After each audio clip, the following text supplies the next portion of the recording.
He ran the Clinton investigation, he runs the Russian investigation, and he hates the president. But your report says while his bias cast a cloud, it didn't impact final decisions. Is that accurate? Bias is all the way through this, and I'm sorry that you were not able to see that. In this country, we cannot live in a world where unelected people at the FBI get to shelter someone who I believe was actively working against the president. What is more textbook bias than prejudging this investigation before it's over and this one before it begins? New fallout tonight from today's heated hearing on the Hill. That was a small piece of it. Lawmakers grilled Inspector General Michael Horowitz on why FBI agent Peter Strzok's anti-Trump bias was not found to be an influence on the Clinton email investigation. And tonight, Strzok is responding, saying those lawmakers are actually the ones who are biased. A short time ago, his lawyer releasing a statement saying in part, quote, all of this seriously calls into question the impartiality of the disciplinary process, which now appears tainted by political influence. Instead of publicly calling for a long-serving FBI agent to be summarily fired, politicians should allow the disciplinary process to play out free from political pressure. Here now exclusively, Congressman Bob Goodlatte and Trey Gowdy, who chaired the two committees that questioned the IG Horowitz today. Thank you to both of you and for your time tonight. Congressman Gowdy, I'll start with you first. I know that that is the first you're hearing of Peter Strzok's attorney and that letter responding today. I hope he says that when he comes before Congress. I hope that is his defense, that he's a victim. This is the same guy that said his fellow citizens, he could smell them if they were Trump supporters. This is the same guy that said the election should be 100 million to nothing. This is the same guy who sleptwalked through the Hillary Clinton investigation, but then woke up and got real excited at the prospect of ending the Trump campaign or ending the Trump presidency. I hope to goodness that he comes to Congress and next week, and that's his defense. Congressman Goodlatte, it's a pretty unbelievable statement that says he is the target of unfounded personal attacks, political games, and inappropriate information leaks.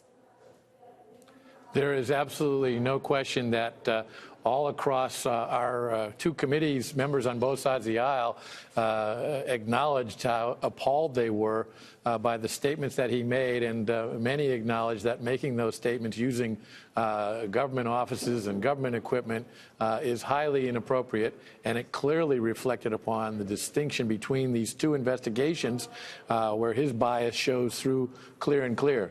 But in any event, I agree with Trey. We want to have him before the committee.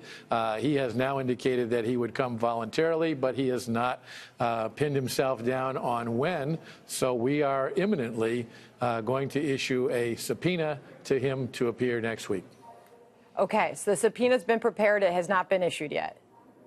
It is ready to go. On the way. Okay, so we should expect to see Peter Strzok testify publicly next week?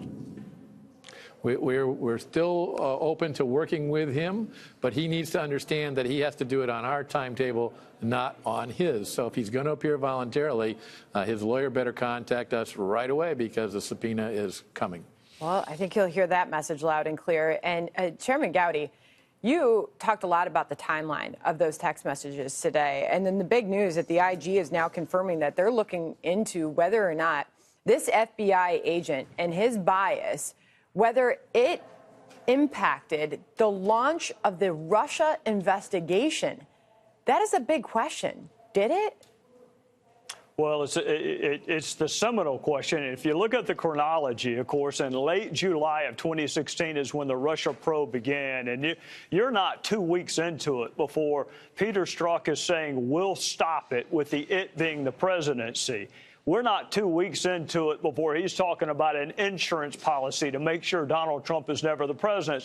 So keep in mind, he's 2 weeks into an investigation, and he's already talking about impeaching the target of his investigation. They hadn't done anything at that point. I mean, 2 weeks, the paperwork's not even processed, but yet he's already reached his conclusion on what the outcome of that investigation is. Fast forward to when he's put on the Mueller probe, and he's talking about how important this is and how momentous it is, and he's got to fix and finish what he started with the Hillary Clinton investigation.